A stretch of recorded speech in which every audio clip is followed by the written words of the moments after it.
First off, I just want to say to all whose lives, I know I've been saying that, I've been out on Twitter and saying that the coronavirus isn't that serious, but it's evolved into something that is that serious.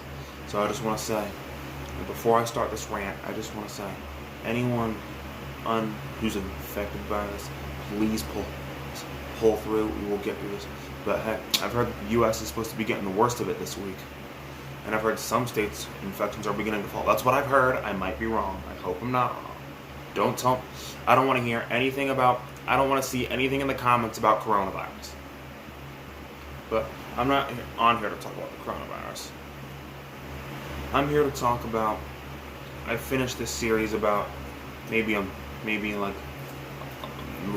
finished this series a little over a month ago. It was entitled The Trials of Gabriel Fernandez. And I know I should have finished it right when I saw it, but to be honest, I didn't know how to approach it. I didn't know whether to rant on it. I didn't know whether to... I just didn't know. And if you're wondering what I'm eating, it's Hershey's chocolate eggs.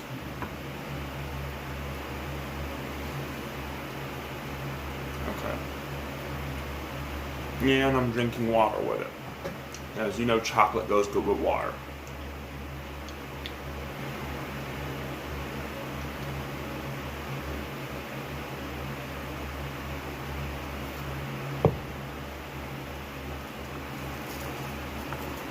So,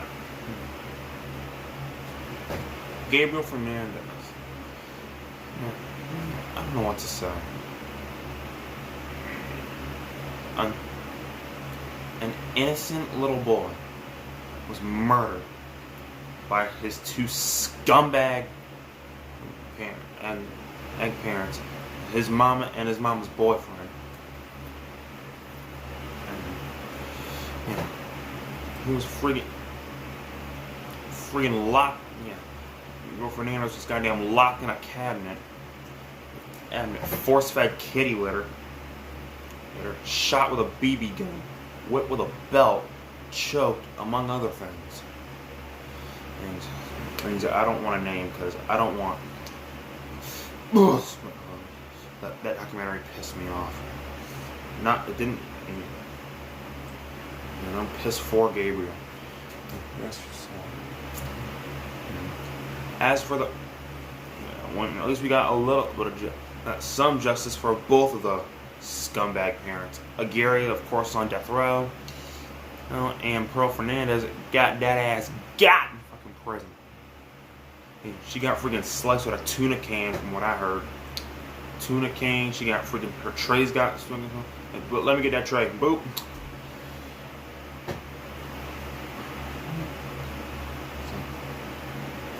If you have not seen The Trials of Gabriel Fernandez, it is a limited series. I really, really recommend that you watch it. Your eyes will be glued to the TV. They'll be glued to the TV for all the wrong reasons, but they will be important reasons. But for important reasons.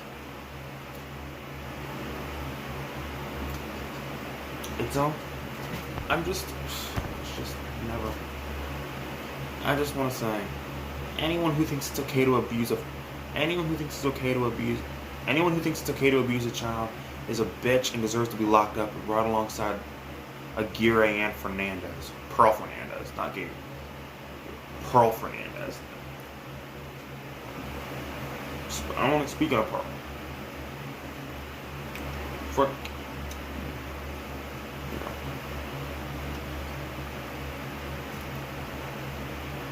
You gave him away almost at birth. You gave Gabriel away. So if you're not going to love your son, why carry him around for 9 months? And why go through all that pain of childbirth if you're not going to friggin' love your son? Why go through all that pain?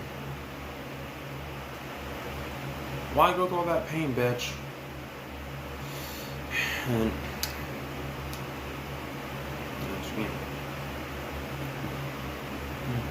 you're just as friggin' guilty because you had just as much a hand in it as the friggin' boyfriend who was the main contributor. Now I'm gonna get What the hell is wrong? Getting to him. What in the hell is wrong with this? Dude? Dude, friggin' guy was like friggin' 6 feet tall, weighed 270 pounds, beating on someone who was only like 4 feet 11 and maybe 50 pounds.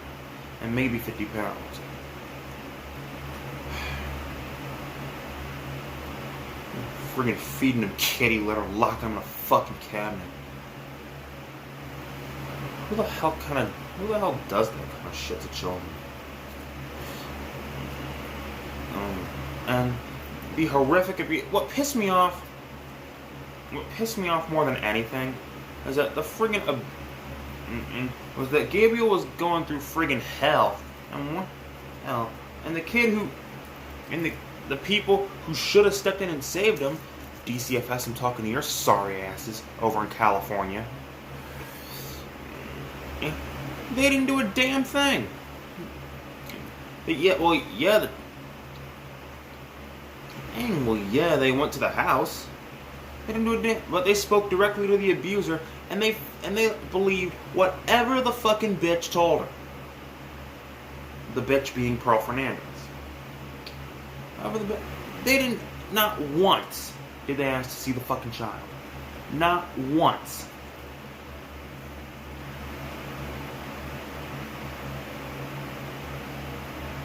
Not once.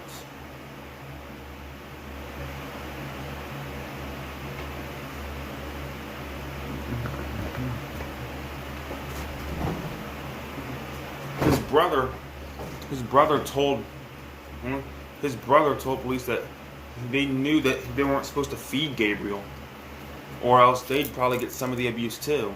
They were probably freaking terrified because they probably were getting some of the abuse. So he had to sneak Gabriel his brother had to sneak Gabriel a banana, and that every now and then.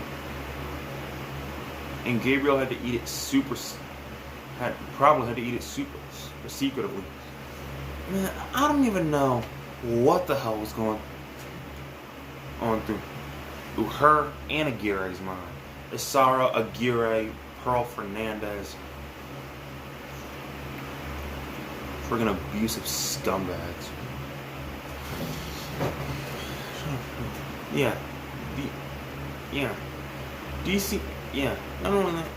The entire DCFS failed him. His parents failed him. His siblings failed him. Not his siblings. Everyone that could have helped this child failed this child.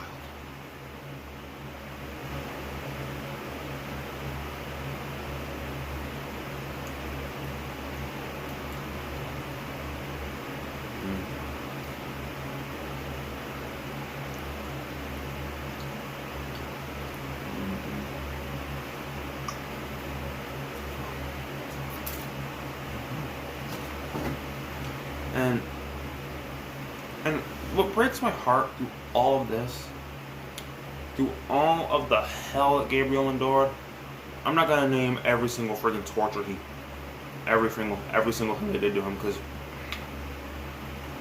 I'm not gonna name all of that, because we'll be here forever. What breaks my heart more than anything is that through all of the abuse, all of the torture, all of the hell that Gabriel endured, he still wanted to love both Isara and Pearl. Earl, with everything. He wanted to give them, he still gave them all the love he had, which was a lot. Gabriel had a lot of love in him, and he just wanted to be loved. And through all of that, and what, like, main evidence of that is when he made his mom a Mother's Day project. 2 friggin' visible injuries on this kid.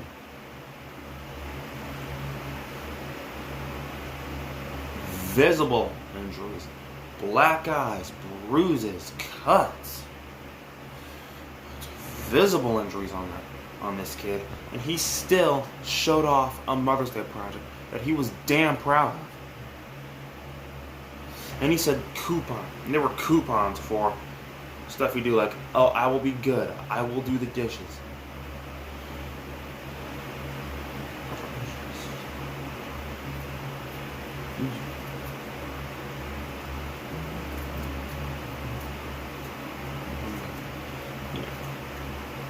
There are so many people, so many women out there that can't conceive children.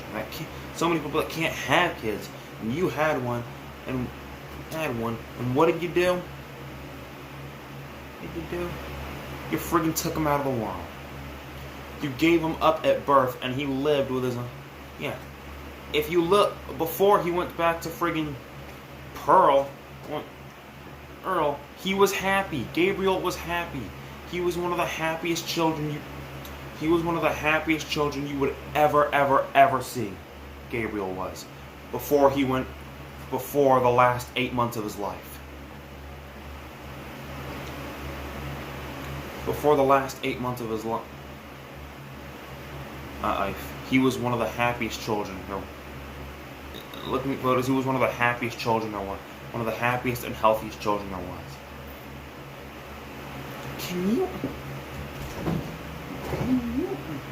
Can you imagine? For 8 months, being an 8-year-old kid, having to go through what he went through, being force-fed kitty litter, being starved, being locked in a friggin' tiny ass cabinet.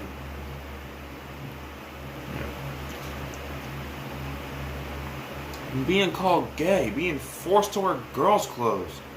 That was in public.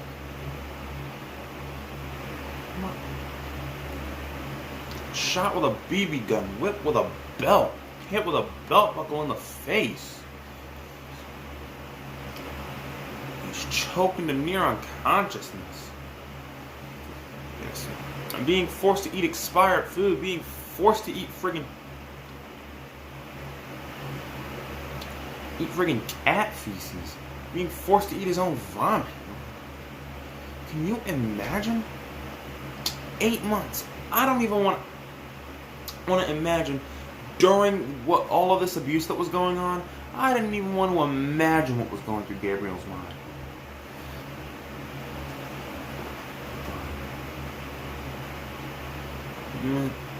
If you watch that documentary,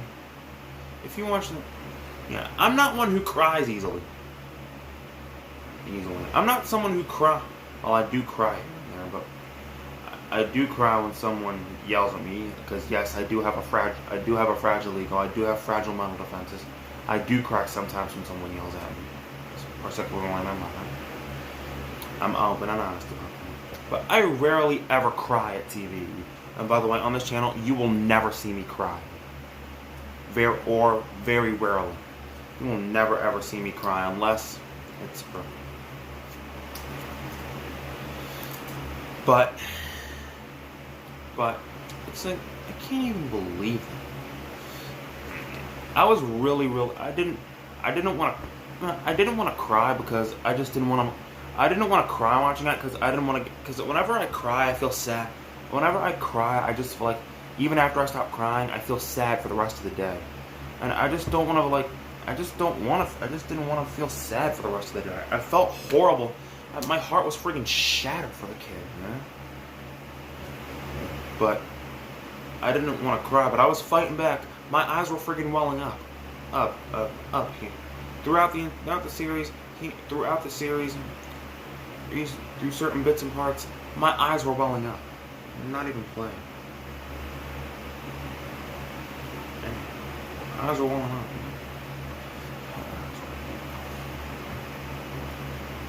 But speaking of crime, one of the social workers, who I will not name, one of the social workers, when confronted about her part in the failure of this kid, she immediately broke down in tears and said, I lost my house, I committed no crime. So the fuck what, you lost your house, bitch? A child lost his fucking life on your watch. And you say no crying? Yes, you fucking did. That's why you got fucking fired.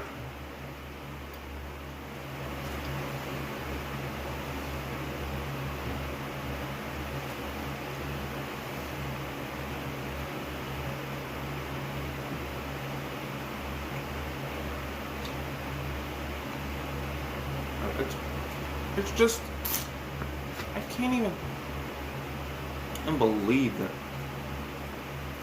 I can't even believe that this bitch felt sorry for herself because she's facing backlash for something that she had a fucking hand in.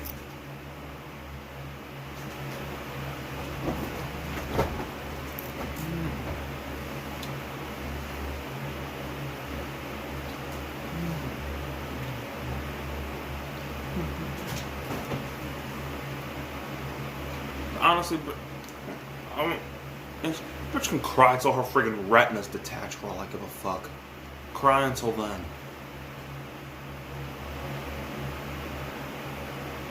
Cry until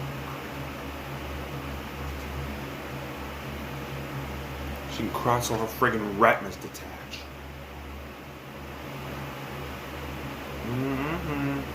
You right?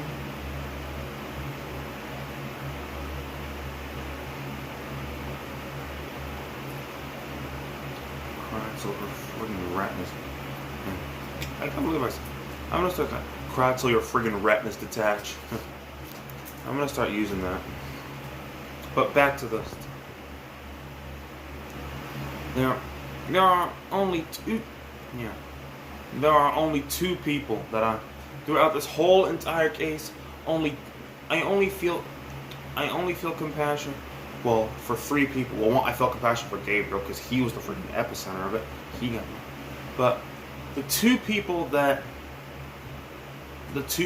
actually did something. The teacher who kept calling and calling and calling. Or tried to keep calling. And calling. She kept calling and calling and calling. All in DCFS, and he said, and the same bitch. It was a different bitch, not the crybaby, but it was a different bitch. So, I'll look into it. Yeah, she'll look into it. All right. I just don't know what. But I will say that she failed him too, some way, but I feel compassion. I feel compassion for her as well. Let me shoot this for her. I feel compassion for her as well. For the teacher, because when she found out Gabriel died, she was just as heartbroken as him. What else me exactly? Because she tried to do something. My only gripe with her is that she let Gabriel out of the classroom. With all those injuries, she let him go back home when Gabriel was crying and pleading and screaming he didn't want to go back home. And he pleaded and cried, Gabriel cried, that he didn't want to go back home. He wanted to stay at school so he could avoid whatever torture they had in store for him or whatever torture that the monsters had in store for him that day. A friggin' piece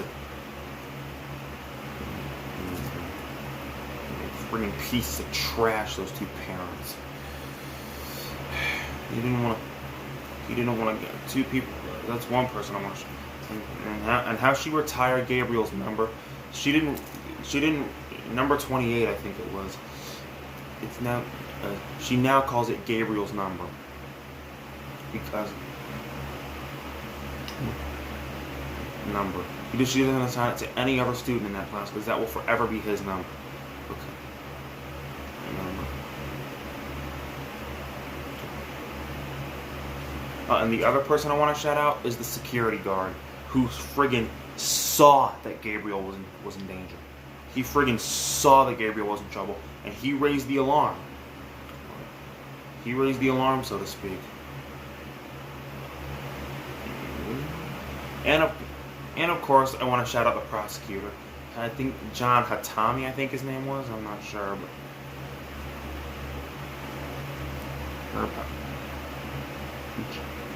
but I want to show, because John Hatami went through something similar. He didn't go through, well, nowhere near someone as Gabriel, but he went through child abuse and he was abused himself growing up. So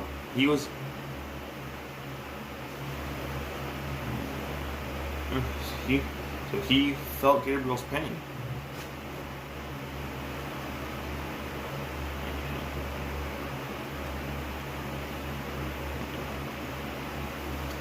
The teacher and the security guard are the only ones who did anything to help this poor boy. Not friggin' DCFS, not the police department, and not those scumbag social workers. Well, I know the social workers are DCFS, but still.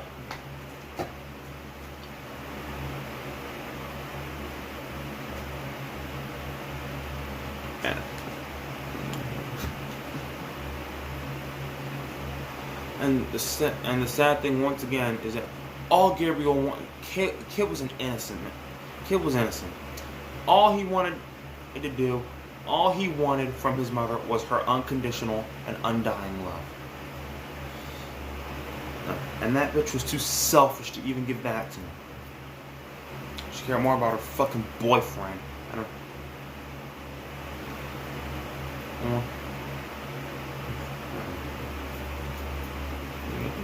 Piece of crap.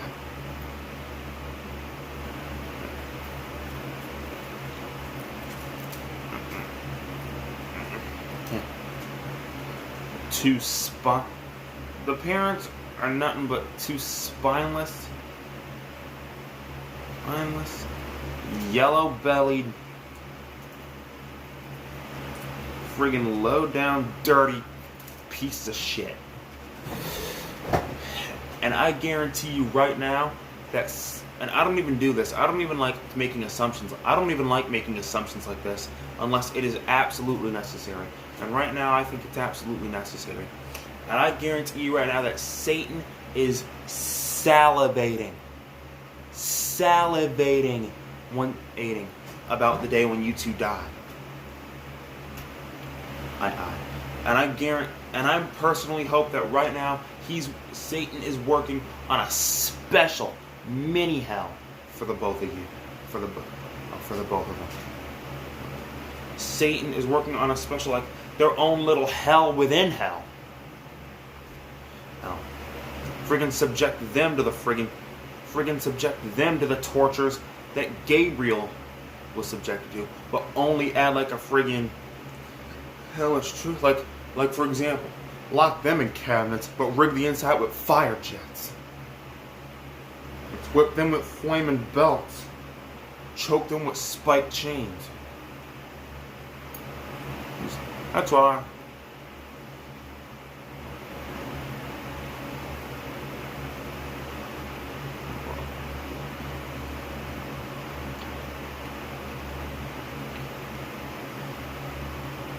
Their day will come.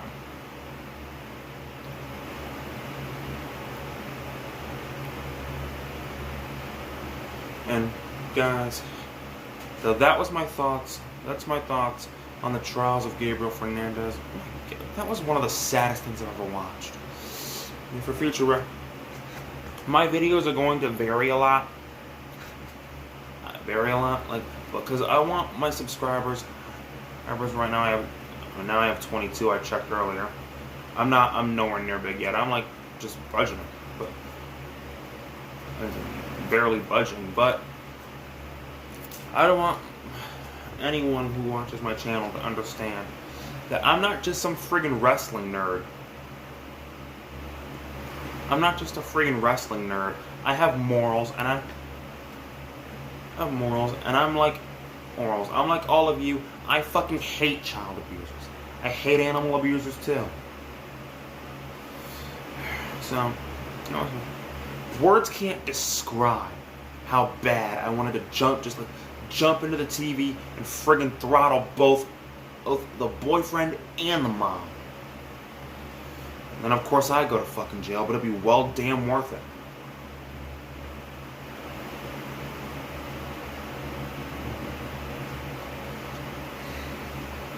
Yeah.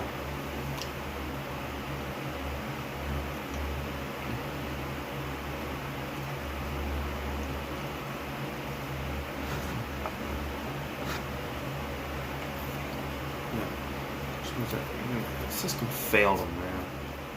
Dude, everyone who could have helped him failed him.